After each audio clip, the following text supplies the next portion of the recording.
Yes, guys, welcome back to another episode. And Chelsea tonight travel to the South Coast to take on bottom of the league, Southampton. Don't you just love the month of December? Games hitting us from everywhere. Not only is it the best time of the year, Christmas, but there's football, and more football. So Chelsea travel to Southampton tonight to the St Mary's, and on paper, by the looks of it looks very comfortable and an easy night for Chelsea. But it is the Premier League, and you cannot underestimate any team in the Premier League. Let's look at Southampton. They've won one game all season, sitting bottom of the league with 5 points to their name. And although the results don't suggest it, the performances suggest that they should actually have more points to their name. They were very unlucky not to get anything from Liverpool. Again on the weekend against Brighton away, they were actually very unlucky not to come away with all 3 points. And if you look at their games, apart from Man United where they got hammered 3-0 and against Arsenal where they got beaten 3-1, however, one of those goals was very late on. Every other game is being defined by small margins. So if we take a look at their lineup against Brighton on the weekend, they're set up in a 5-4-1. And I can see something similar against Chelsea tonight. And the reason I say that is because Southampton are without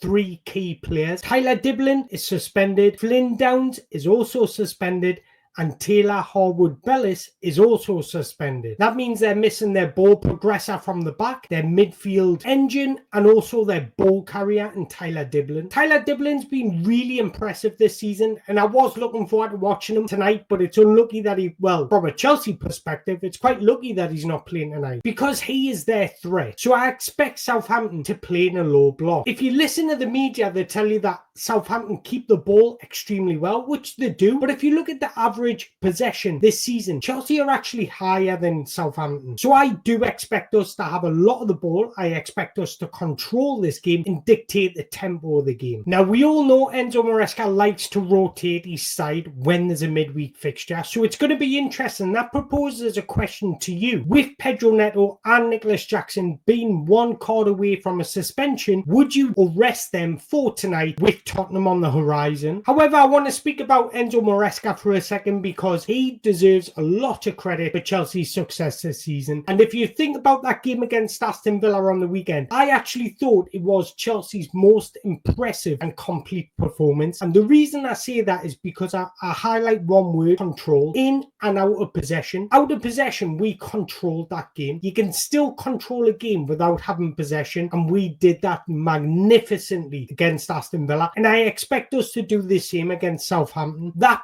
press, Aston Villa just could not cope. Now, if you look at Southampton, they're the team with the most touches in their own defensive third.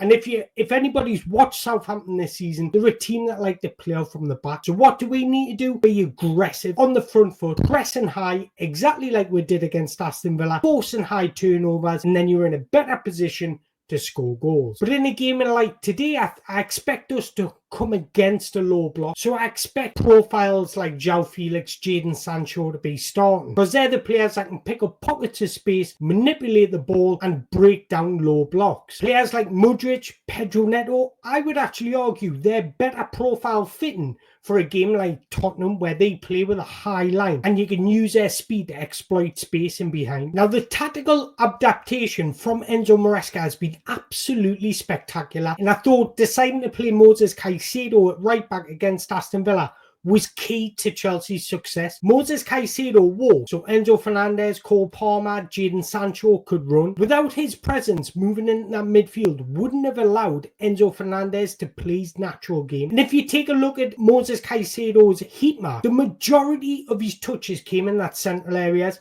And that just goes to show how on the front foot and dominant Chelsea were. Now, I would love Enzo Maresca to do the exact same against Southampton, but I just can't see it, because I don't feel like you need to have Romeo Lavia, Moses Caicedo, and Enzo Fernandez in the same team, because there's not much of an attacking threat from Southampton. Therefore, you don't need to have as many defensive aspects in the team. And this is why I think you'll do something similar to what we're seeing against Leicester. So on screen is the starting 11 against Leicester. We all know Wesley Fofana is out injured, so I do expect Malo Gusto to come back in. Now, I feel like a profile like João Felix or Jadon Sancho is key in this game because they're both very good ball manipulators and comfortable in inviting pressure, which opens up space for others to exploit. I think by moving Moses Caicedo back inside in the middle of the pitch helps with taking out Romeo Lavia's defensive stability. And it's a shame to see Romeo Lavia coming out the side because I think we underestimate the power of consistency and momentum. When a team's riding high like Chelsea are at the minute, everybody wants to play. Everybody wants to be out on that pitch,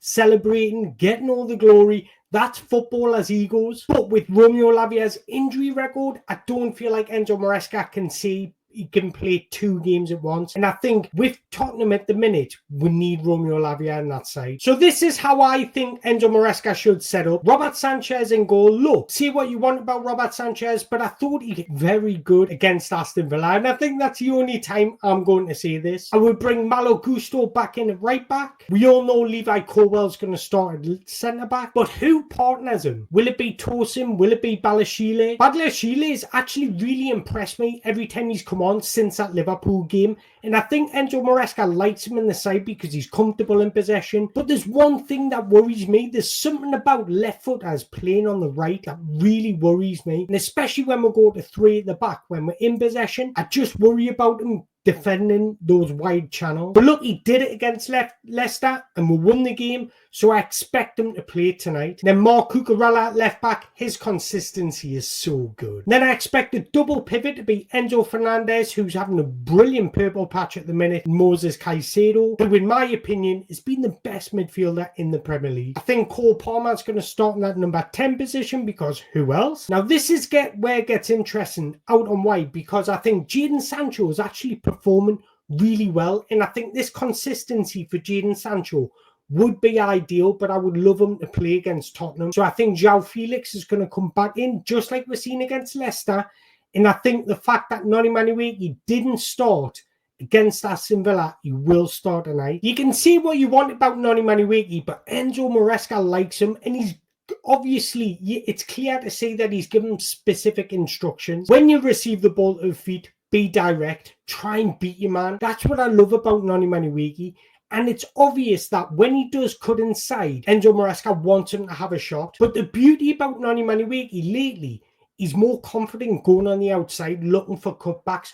We've seen that against Leicester, and I think that unpredictable to his game will be a huge asset tonight. Now, I know I'm going to get stick for this, but I would actually start Nicholas Jackson. I think his pressing is absolutely key in this, because if we can force Southampton backwards and high turnovers, Chelsea are going to win this game comfortably. And Nicholas Jackson is a key part in Chelsea off the ball because he presses from the front. He's the trigger for everybody else to move 5 yards forward. And the fact that Southampton continuously want to play out from the back, we can force them into mistakes. We can force them into their own errors. But one thing I will say is if we do go 2-0 up, and it is half time, I would actually bring on Christopher Nkunku because you run that risk. The later the game goes on, the more chance Nicholas Jackson has of getting a yellow card. Now, we all know Enzo Maresca tweaks his system depending on whether we're in possession or out of possession. So out of possession, we need to defend in a 4-4-2. Push Cole Palmer alongside Nicholas Jackson and press from the front.